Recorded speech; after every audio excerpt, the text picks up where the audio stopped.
이번에는 남성 부대원이 보내주신 또 사연입니다. 저는 20년 전 이혼하신 어머니와 함께 살고 있는데요. 불혹을 바라보는 외동 아들인지라 어머니께서는 퍽하면 장가가라고 잔소리를 쏟아내십니다. 특히 명절이 오면 없는 손자까지 맡아주겠다네요. 그럴 때마다 목구멍까지 차올랐던 말이 있습니다.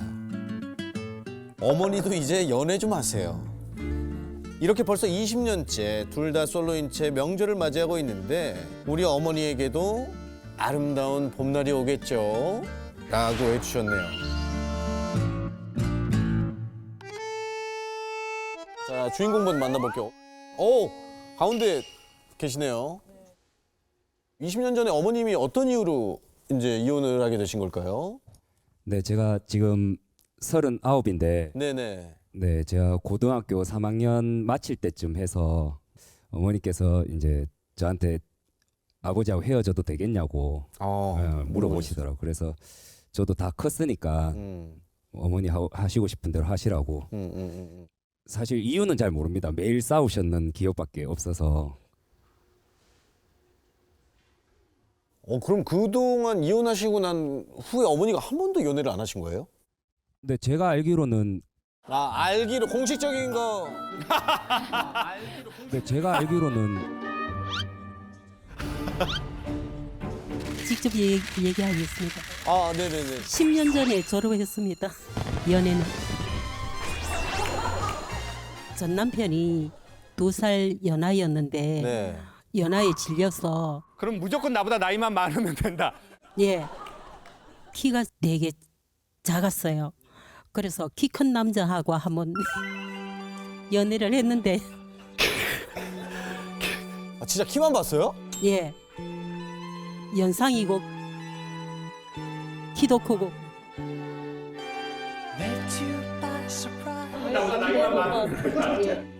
그럴 수 있구나. 그럴 수 있죠. 연애를 했는데 그놈이었어.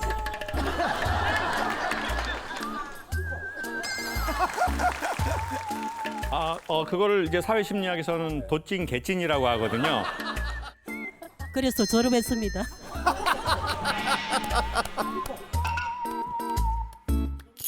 아드님은 우리 어머님 어떤 분이 짝꿍이 됐으면 좋겠다 이런 거 생각해 놓은 거 있으세요? 미래의 나의 아버지.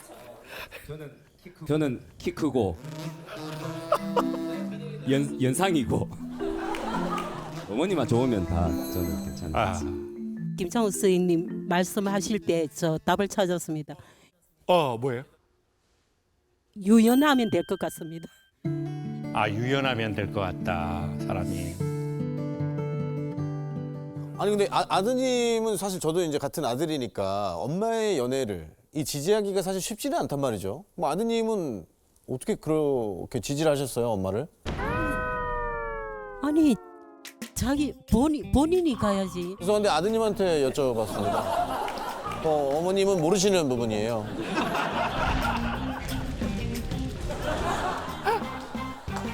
사실 그동안 살아오면서 이제 아버지하고 헤어지기 전까지 어머니 고생하신 걸 너무 많이 봐가지고 저희 어머니가 지금 애들 가르치는 일만 40년 넘게 하고 계시거든요.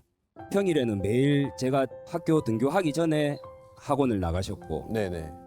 그러면서 평생을 그렇게 교육만 하시고 살아오셨는데 아버지하고 사시는 동안은 항상 싸웠던 기억밖에 저는 없어가지고 아버지가 항상 술 드시고 오셔가지고 어머니 깨워서 아니면 저 깨워서 항상 머럭하시고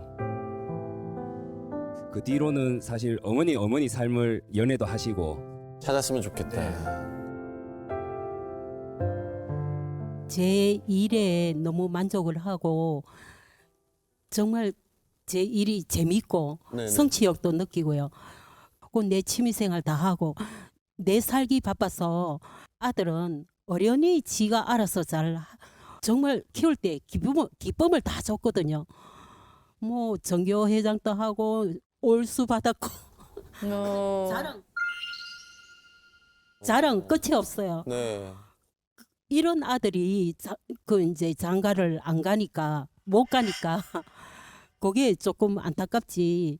아드님이 결혼을 조금 일부러 미루시는 겁니까? 아니면 저는 하고 싶습니다. 아 근데 지금 2년을 못 만난 거죠? 네네네. 아 혹시 로스쿨 다니는 분이 있어요?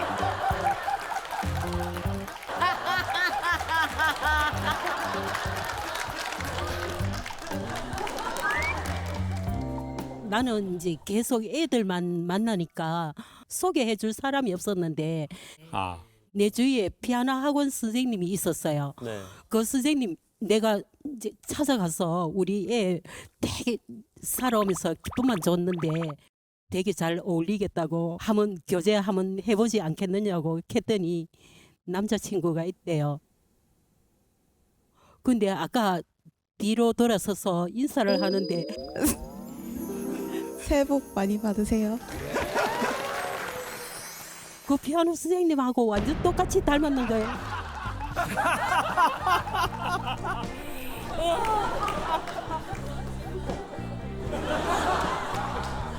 일단 두 분이 결혼하시면 제가 그 결혼식에 꼭 어떤 거라도 하고 싶다는 말씀을 드리고 싶고요.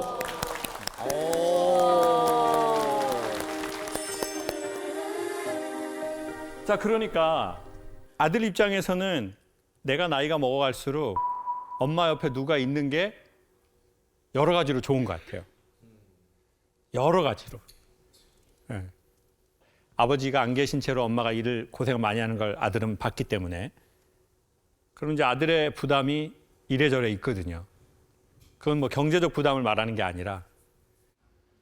근데 당연히 어머니는 이런 마음이 있는 것 같아요. 내가 이 나이에 지금 부족하지도 않고 내 능력으로 재미있게 잘 하고 사는데 또 누군가의 합을 맞춘다는 게 내 나이 60, 70 돼서 나보고 또 그렇게 하라고?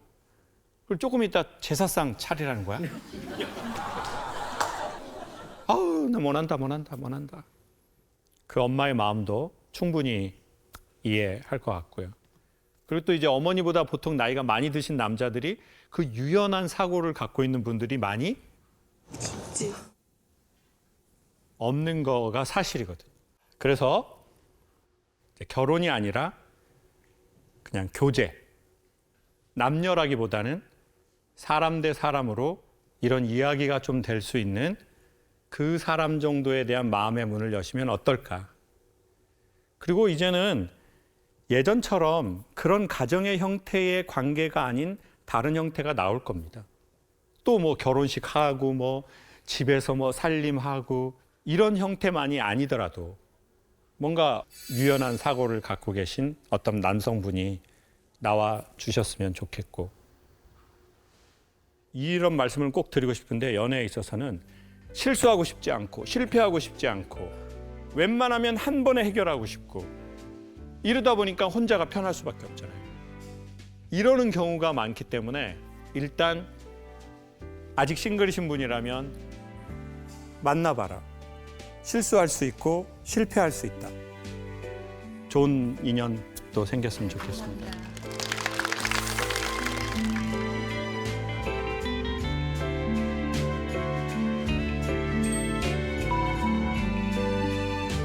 작년 말 성격 차이로 이혼 후 15개월 된 아이를 키우고 있는 26살 싱글맘입니다. 막상 이혼을 하면 홀가분할 줄 알았는데 두려움이 밀려오더라고요. 아이가 커서 한부모 가정을 인지하고 사회적 시선에 힘들어할까 봐 걱정되고, 그러기 전에 하루빨리 가정을 만들어주고 싶다는 마음에 자꾸 조급해집니다. 하지만 전 재혼은 하고 싶지만 연애는 하고 싶지 않은데 어떻게 해야 하나요?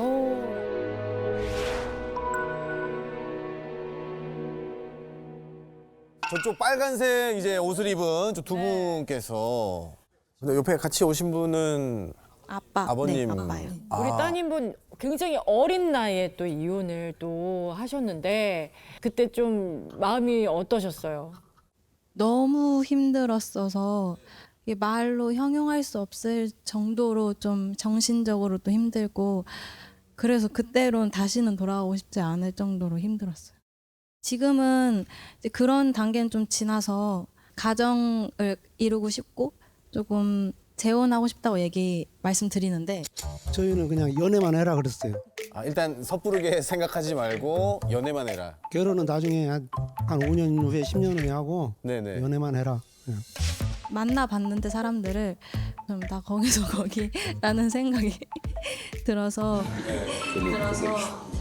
다 거기서 거기라는 생각이 들어서 그러면 아버님은 혹시 기억이 나시나요? 우리 따님께서 처음으로 이제 아빠 나 이혼할 거야라고 얘기했을 때 그 얘기를 듣고 나서 생각을 많이 해봤는데 뭐 저희가 뭐 어떻게 이래라 저래라 할 상황은 아니고 저희는 딸 얘만 생각하고 네 마음 편한 대로 해라 뭐 그거만 생각했어요. 지금은 우리 손주 애기만 좀 잘 키우는 데 집중하고 천천히 남자도 만나고 연애도 하고. 그러면 지금 손자 육아를 아버님께서 도와주고 계시는 거죠? 이제 바로 옆에 살아요 가지고 시간 나면 데리고 오니까 제가 많이 좀 놀아주고 그러죠.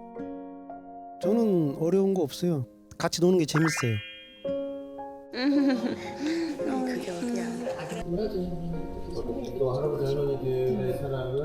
그리고 혹시 아버님이 또 만약에 우리 딸이 재혼을 하게 된다면 이런 사이감이면 참 괜찮겠다 바라는 게 좀 있으실까요?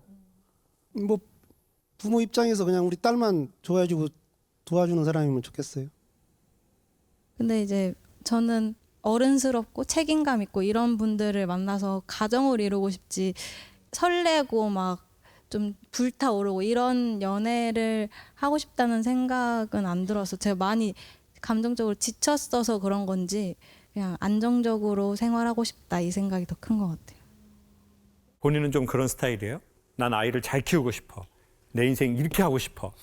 그리고 내가 자존심 또 막 센다든지 그러면.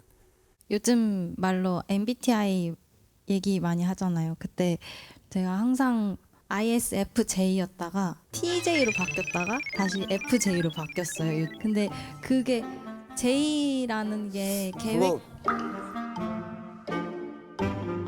죄송한데 이해 못하실 일단 저는 B형입니다. 저기서 멈췄어요. 저분의 그 성향 테스트는 저기서 멈췄습니다. 말씀드리고 싶은 게 제 굉장히 생각이 많고 계획한 거가 틀어지는 걸 별로 안 좋아하는데 오케이, 좋아. 그러다 보니까 결혼해서 잘 해낼 거라고 생각을 하고 계획을 다 하고 있었는데 갑자기 이제 이혼이 나의 의사와 상관없이 진행이 되다 보니까 그걸 인지하고 파악하고 인정하고 하는 게 정말 오래 걸렸던 것 같아요. 저도. 그래요. 그러면은 흔히 말해서 되게 야무진 딸일 수 있을 거라고요. 생각에 어떤 허투루 이게 없고 딱딱 갖춰서 하려고 하고 싶고 내가 계획한 대로 되고 싶고. 근데 진중한 사람들 있잖아요. 진지한 사람들. 이 진지한 사람들이 진중해지다가 심각해지더라고요. 그럼 이제 심각해지면 제일 중요한 건 안 보인다는 거예요. 요즘 극장은 안 그렇지만 옛날 극장은 뭐 이렇게 비상등 그런 밑에 램프 거의 없었잖아요. 근데 늦게 들어갔어요. 팝콘하고 나초 들고 멋진 영화 보러 들어갔는데 이미 불 다 확 꺼져 버렸어요. 그럼 안 보이잖아요. 어떻게 해서든이라도 찾으려고 해요. 그러면 그때 어떻게 되느냐? 바로 옆에 있는 계단에 부딪혀서 나초랑 소스를 쏟을 수도 있고 우리는 그런 경험이 있기도 해요. 그럼 안 보이잖아요. 그럼 어떻게 해야 보여요? 일단 가려고 하지 않고 멈춘다. 그럼 이때는 어떻게 되냐면 실제 눈에 조리개가 있는데 이 조리개가 열려요. 그러면 똑같은 빛으로도 자기가 갈 만한 길은 보이는 거죠. 지금 우리는 그 상황에 처한 것 같아요. 갑자기 삶이 어두워지는 날이 오잖아요. 그러면 이때 자존심이 세거나 하고자 하는 게 명확한 사람일수록 화가 나요. 내 인생에 어떻게 이런 일이 있을 수 있어? 내가 이거 하려고 이때까지 그렇게 힘들게 참아왔나? 그럼 이게 엄청 올라온다고요. 그러면 가야 할 길이 더 안 보여. 그래서 이때는 일단 멈춘다. 미래를 어떻게 살려고 계속 눈을 돌아보지 말고 오히려 눈을 감아라. 그리고 호흡을 캄다운. 그러면 갑자기 엄청난 빛이 우리를 비춰서 구원을 받는 게 아니라 이미 있는 빛으로도 자기가 갈 만한 길은 보이게 되어 있다. 그러니까 뭐 연애를 해야 되냐, 결혼을 해야 되냐, 이거는 지금 계속 눈으로 보려고 하는 거잖아요. 어디로 나가야 되지? 어디로 나가야지 내가 여기서 지금 넘어진 걸 만회하고 내가 더 좋은 상황으로 만들게 되는 거지? 이렇게 하면 더 안 보인다는 거죠. 그러니까 삶이 지금 여기에 있지 않고 계속 나중 거기에 우리가 소망이라는 이름으로 갖다 대어 있잖아요. 그러면은 이게 릴렉스가 되어야지 여기에 사고의 공간이 생기면서 내가 그 문제에서 이렇게 나와서 그 문제를 이렇게 보게 되거든요. 그러면 이때부터 조금씩 갈 길이 보이기 시작할 거예요. 그리고 어쩌면 나중에 더 시간이 지나면 그 사람 때문에 받았다라고 생각한 내 상처에서 내가 조금 더 자유로워지는 거예요. 그리고 또 그 느낌이 아이에게 다 온전히 가고. 안 그러면 말로 안 한다고 해도 우리는 그 기운을 갖고 있다고요. 너희 아빠가 어떤 인간인 줄 아니? 진짜 그때 치가 떨려. 너만 보고 산 거야, 엄마가. 이 기운이 말로 안 해도 다 가거든요. 그러면 아이에게도 안 좋고 나에게도 안 좋고. 평생 이게 너무 안 좋잖아요. 누군가를 미워하거나 만났던 시간에 대해서 후회하는 감정들이. 그리고 내 인생 내가 계획한 대로, 내가 딱 이런 대로. 아, 그거 아니고도 무언가가 있구나. 그러니 내가 내 길을 계획하되 아닌 거에 대한 여지를 좀 갖고 살자. 뭐 이혼이 대단한 거면 대단한 거지만 또 대단한 거 아니면 또 대단한 거 아니거든요. 그러니 시간이 지나고 마음이 좀 캄다운이 되고 자연스럽게 어떤 만남이 되면 연애나 결혼을 떠나서 인간 대 인간으로 조금 마음을 열고 이렇게 좀 지내보는 것도 좋을 것 같아요. 종교가 있나요? 천주교. 아, 천주교. 네.